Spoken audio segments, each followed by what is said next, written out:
The new Tom Cruise Mission Impossible movie is now in theaters. How does it stack up to other entries in the franchise, and is it the final reckoning that we've been promised?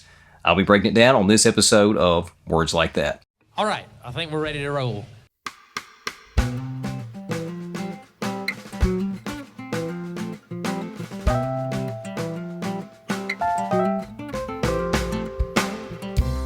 You're listening to Words Like That with Cole Powell, a storytelling podcast.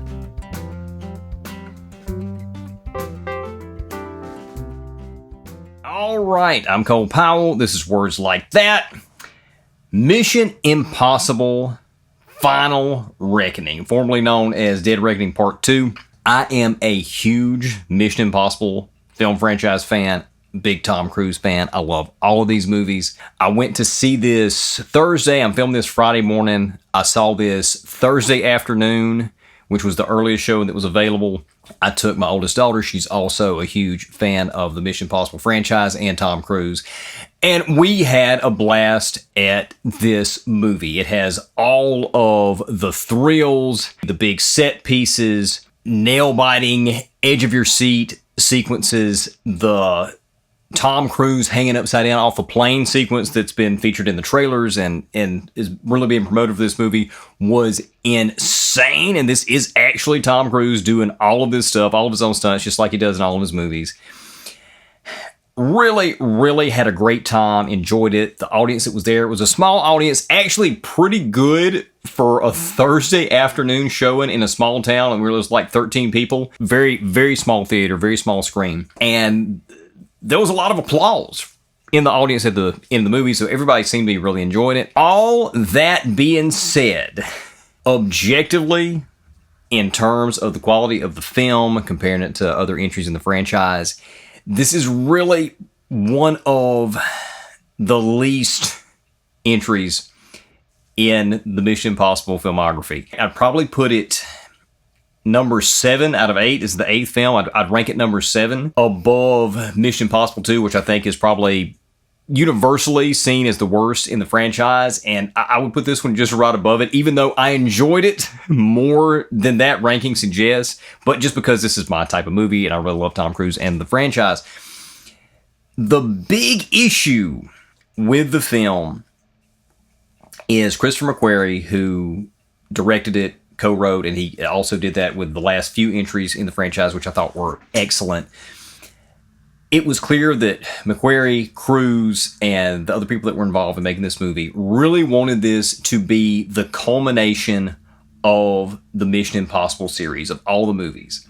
So they decided they were going to bring in various plot points, all these disparate plot points from these previous movies, and some characters from the previous movies, and put them in this movie to make it like, oh, we've been building this the whole time. This is the culmination of the series. But the franchise is not built like that. Like, this is not the Marvel Cinematic Universe.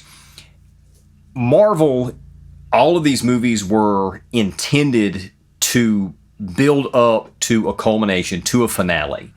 And they were the types of movies that people would watch over and over and over again and learn all the nuances, so that when they went to the big event Avengers movie, there was no really explanation needed within the film itself, because the audience coming in had already seen all the movies, already knew all the little bits, how they all fit. And when a callback from a previous movie would pop up on the screen, it was instantly recognizable. And the audience would say, oh yeah, look, that's from Captain America, that's from Iron Man. The Mission Impossible franchise isn't that, and their audience isn't that. The Mission Impossible films are generally standalone, even though there is some interconnectivity and bringing back different cast members here and there. But overall, they're pretty much standalone films. You don't really have to have seen the past movies in most cases. This movie is specifically built where you don't get the payoff unless you understand the significance of the past elements. But again, the Mission Impossible audience isn't that type of audience. And Christopher McQuarrie and Tom Cruise and the rest of the filmmakers know that that's the case. So whenever a plot point comes up that's in reference to something that happened in the previous movie, or a character pops up that we haven't seen in 30 years, they literally intercut a sequence from a previous movie to explain why this plot point or this character is important, where this plot point or character came from. And in some cases, they also have the characters in the movie we're watching have a lot of exposition-heavy dialogue to go along with the images, just in case you couldn't get it from the footage that they're showing you on screen. And at that moment, that's when the audience says, oh yeah, I remember that character, or oh yeah, I remember that happening, okay. And it really takes you out of the movie for a moment, really slows the pacing down, and it also bloats the runtime. This is an almost 3-hour movie, and I don't have a problem with long runtimes in principle if they're justified. This movie's runtime was not justified, and the absurdity of the plot and some of the things that happen, it's the most preposterous that we've seen from the franchise. So if that bugs you, if Dead Reckoning was kind of the threshold for you to suspend your disbelief, this one may be a little bit beyond the pale for you. It was almost there for me, but again, I still enjoy this. It just doesn't work as this final reckoning that Christopher McQuarrie and Tom Cruise were really wanting. Now, is this the final reckoning? Is this the last Mission Impossible movie, or at least the last Tom Cruise Mission Impossible movie that we're going to get, which is how this has been marketed, how it's been advertised? Without getting into spoiler territory of who may or may not make it out of this movie, I will say when the credits rolled, my thought was the only way they don't make another one is if this one completely bombs. And right now, the jury's out on the box office. It's tracking decently well. It's like an $85 million opening that it's tracking for. I'm not sure if that's the 3-day weekend or that's include Memorial Day, which that's a decent showing, but it's poised to lose to Lilo and Stitch, so it'll probably be number 2 at the box office. And there are a lot of big movies coming out over the summer, and the budget for this thing was $300 to $400 million reportedly. And if that's the case, it's going to be really hard for this movie to make back its money and turn a profit. And if it doesn't, this probably will be the end of the franchise. If it does well, which I don't think it will, although I should say the last Mission Impossible box office prediction I made, which was Dead Reckoning, previously Dead Reckoning Part 1, came out 2 years ago. I said this movie was great. It was going to be great word of mouth. It was going to just dominate the summer box office. And it got absolutely buried by Barbie and Oppenheimer 2 weeks later. So maybe this time I'm predicting it not to do that well. And maybe it's going to end up being a $1 billion movie. And I'll be wrong in the opposite direction.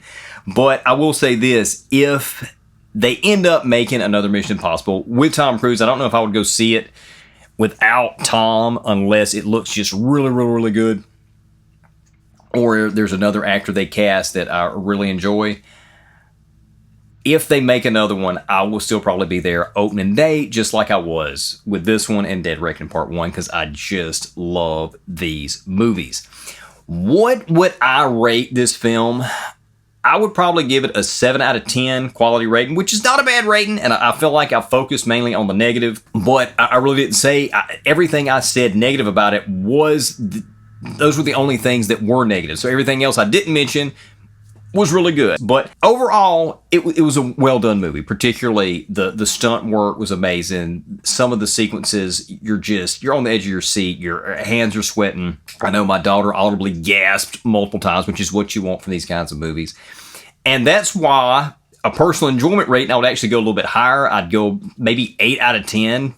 Again, this is just, it's my cup of tea. Really enjoyed it. I did not enjoy it as much as I did Dead Reckoning Part 1, however, because of the heavy-handed exposition, the shoehorning in all these different plot threads to try to make this feel like the culmination of this big franchise, even though the franchise was not built for that. Still, really enjoyed it. If you like these kinds of movies, if you like Mission Impossible, if you like Tom Cruise, high-octane action, adrenaline movies, Go see this in theaters. It's a really, really fun movie. And you can take your kids unless you have a problem with the violence. This was really a clean movie other than the action thriller violence that comes with these types of movies. There was very, very little language, no adult content, innuendo, anything like that. So, have you seen this movie? If so, what did you think of it? If you haven't seen this movie, is this something you're interested in? Are you going to check it out in theaters? You're going to wait for streaming?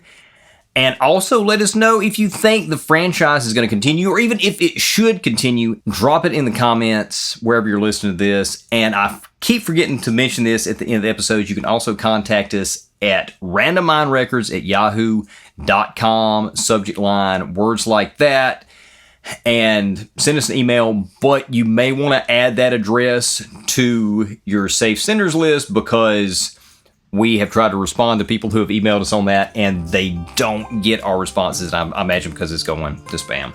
But anyway, that's going to do it for this episode. Hope you enjoyed it. Stay tuned for the next one, and we'll see you then.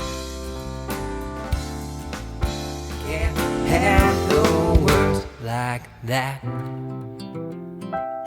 Theme, Words Like That by Cole Powell. Lead in by Ryan Purser. From Wicked Woman by Four Way Stop. Original cover photo by Kelly Bagwell. Recorded at Randomine Records. Section 107 of U.S. copyright law allows for the fair use of copyrighted material for purposes such as criticism, comment, news reporting, teaching, parody, or research.